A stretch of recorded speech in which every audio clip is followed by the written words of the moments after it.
Welcome to Teja TV news. Indiramma పథకం కింద ఇళ్లను నిర్మించుకుంటున్న లబ్ధిదారులకు ఇసుక అందుబాటులో ఉండేలా చొరవ చూపాలని కలెక్టర్ టి వినయ్ కృష్ణారెడ్డి అధికారులను ఆదేశించారు. నిజామాబాద్ జిల్లాలో ఎక్కడా కూడా ఇసుక కొరత కారణంగా ఇళ్ల నిర్మాణంలో జాప్యం జరుగుతుందనే ఫిర్యాదులు రాకూడదని అన్నారు. బాల్కొండ మండల కేంద్రంలో ఇందిరమ్మ ఇళ్ల నిర్మాణాల ప్రగతిని కలెక్టర్ గురువారం క్షేత్ర స్థాయిలో పరిశీలించారు.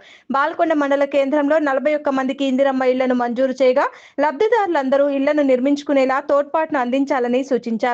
ప్రభుత్వం ప్రతిష్టాత్మకంగా ఇందిరమ్మ ఇళ్ల పథకాన్ని అమలు చేస్తున్న నేపథ్యంలో లబ్ధిదారులను అన్ని విధాలా ప్రోత్సహించాల్సిన అవసరం ఉందన్నారు.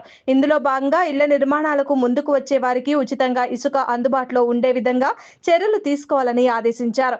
ఇళ్ల నిర్మాణాల విషయంలో ఏమైనా ఇబ్బందులుంటే ఆర్డీఓ దృష్టికి తేవాలని సూచించారు.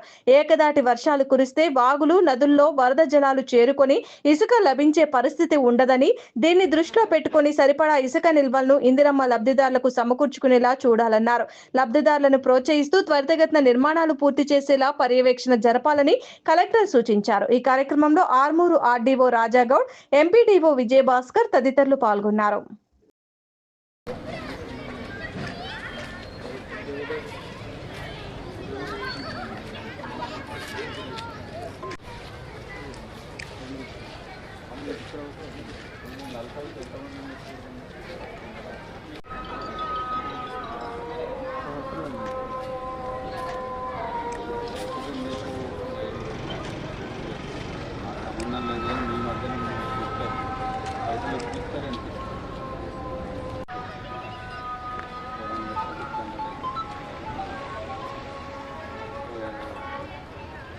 बेसमेंट